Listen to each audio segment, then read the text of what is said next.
Tintin ওঠ।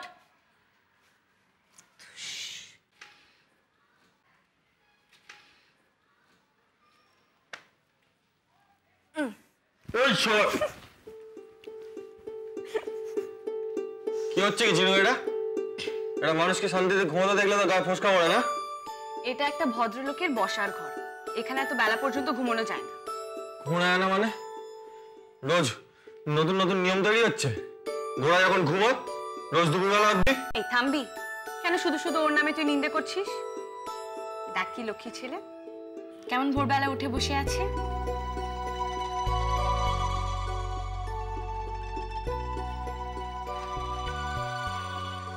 সত্যি তো? কি ব্যাপার ভম্বল, সব ঠিক আছে তো? রোজ তোমাকে ওঠাতে গেলে থামির ব্লাড প্রেশার হাই হয়ে যায়, আর আজ তুমি নিজে নিজে উঠে গেলে। শরীর ঠিক আছে? এটা আমারও প্রশ্ন। কি হয়েছে না তোর?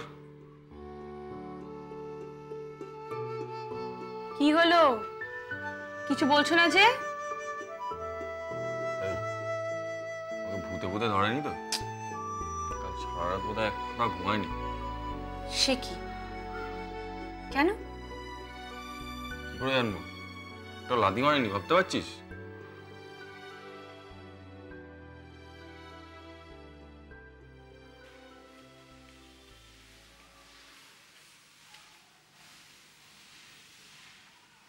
কি হলো ভম্বল?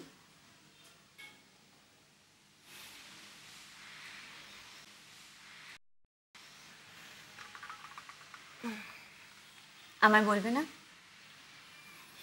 কি আবার হবে? কিছুই হয়নি।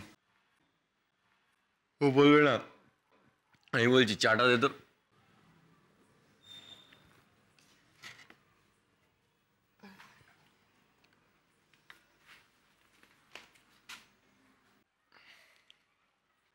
কালকে ঠাম্মির অনারেবল গেস্ট ওই কি পুপে না টুপে ওকে যেভাবে সবার সামনে কালকে হিউমিলেট করেছে, তারপর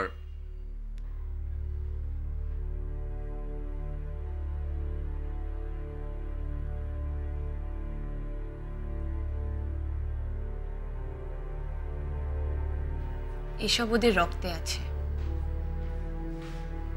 খোলাখুলি ময়দানে যখন লড়াই করার ওদের ক্ষমতা নেই, তখন ওরা এইসব নোংরামি করে, পার্সোনাল অ্যাটাক করে, জেতার চেষ্টা।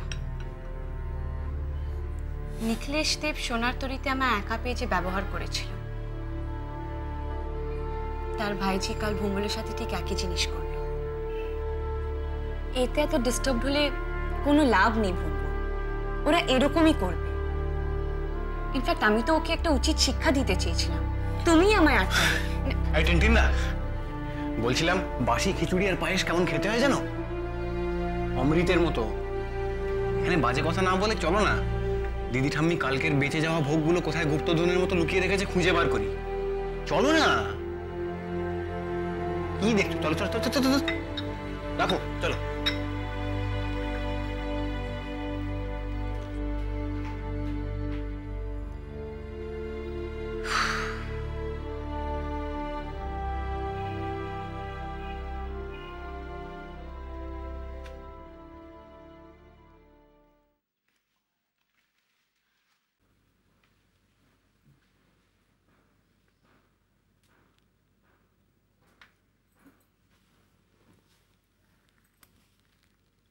ওমা, ঘুমোসনি? ঘুম পাচ্ছিল, কিন্তু তুমি তো জানো দিনের আলোতে আমি ঘুমোতে পারি না। তাহলে পর্দাগুলো টেনে দি, একটু চোখটা বুঝে শো। কাল সারা রাত ঘুমোসনি পুপে, এরপরে শরীর খারাপ হবে। না মামনি, তুমি একটু আমার কাছে বসো না। আরে বসলেই তো তুই বক বক করবি। তোমাকে ছাড়া আর কাকে বলবো বলো তো মামনি? প্রদীপ্তকে তো আর এসব ঘরোয়া ব্যাপার বলা যায় না। বুঝেছি, তোর মনে অনেক কথা জমে রয়েছে না? আচ্ছা বেশ, বল কি বলবি বল। মামনি, বড় জেঠু আর মেজ জেঠু ভাবছে আমি ইচ্ছে করে মিথ্যে কথা বলে মিষ্টুদির সাথে প্ল্যান করে ওর সাথে বেরিয়েছিলাম, কিন্তু বিশ্বাস বিশ্বাস করো আমি জানি পুপি তুই মিথ্যে বলিস না, কিন্তু ওরা এই বাড়িতে থেকে এতদিনেও যদি সেটা জানতে না পেরে থাকেন তাহলে তোর কোনো দায় নেই গলা ফাটিয়ে সেটা সবাইকে বোঝানোর, কোনো দায় নেই।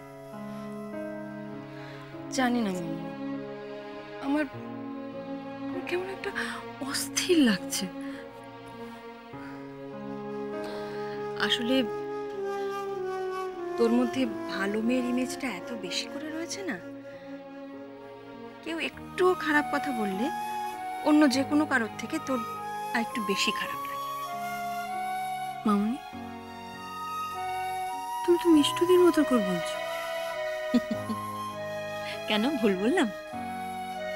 না, ভুল বলো। আসলে কি বলতো, আমার পরিস্থিতি, আমার পারিপার্শ্বিক আমাকে আমাকে বাধ্য করেছে ভালো মেয়ে হয়ে থাকতে, বাধ্য মেয়ে হয়ে থাকতে। সে তো ভালো কথা, ভালো মেয়ে হওয়া কি খারাপ নাকি? ভালো তো। না মামনি, মনের ভেতরটা যখন চিৎকার করে প্রতিবাদ করতে চায়, যখন মনে হচ্ছে যে বাধ্য মেয়ে হওয়া মানে ভালো মেয়ে হওয়া নয়, তখন প্রাণপণে নিজের ইমেজটাকে বাঁচিয়ে রাখার চেষ্টা করাটাও যে খুব খারাপ। তুই এত বোকা কেন? সবটাই যখন বুঝিস তখন করিস কেন এরকম কাজ? এই যে বললাম, পরিস্থিতি, পারিপার্শ্বিক। ছোটবেলা থেকে মাকে দেখেছি মুখ বুঝে নিজের কর্তব্য করে গেছে, কেমন একটা অপরাধী অপরাধী ভাব। বাবা মাকে ছেড়ে চলে গেছে আর চিরজীবনের মতো মাকে দাগি করে রেখে গেছে। মা ছোটবেলা থেকে আমাকে কৃতজ্ঞ হতে শিখিয়েছে, কারণ সোনার তরী মাকে আশ্রয় দিয়েছে আর আমাকে মানুষ করার সুযোগ, সুতরাং আমাকেও তার প্রতিদান দিতে হবে।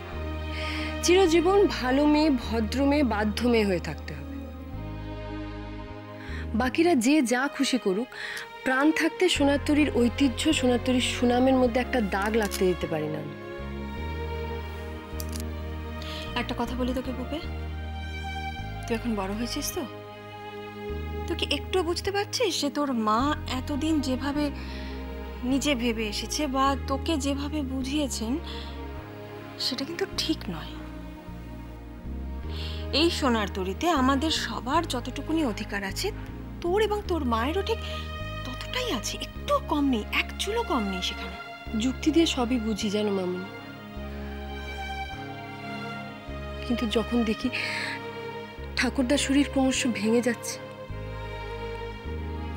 মিষ্টুদি দাদা নিজের মতো করে নিজের পৃথিবীটা বেছে নিয়েছে, তখন মনে হয় সমস্ত কর্তব্য যেন আমার। অনিচ্ছা সত্ত্বেও আমাকে সবকিছু মেনে নিতে হয় মামুনি। এভাবে কখনো ভাবিস না পুপে, যেখানে মন সায় দেবে না সেখানে একদম দায়িত্ব পালন করতে যাস না, তাহলে কিন্তু সারাটা জীবন আফসোস হবে। পুপে, ঘরে আছিস পুপে? হ্যাঁ। রূপা, তুমিও আছো, ভালোই হলো। থাক থাক, বস তুই। গানি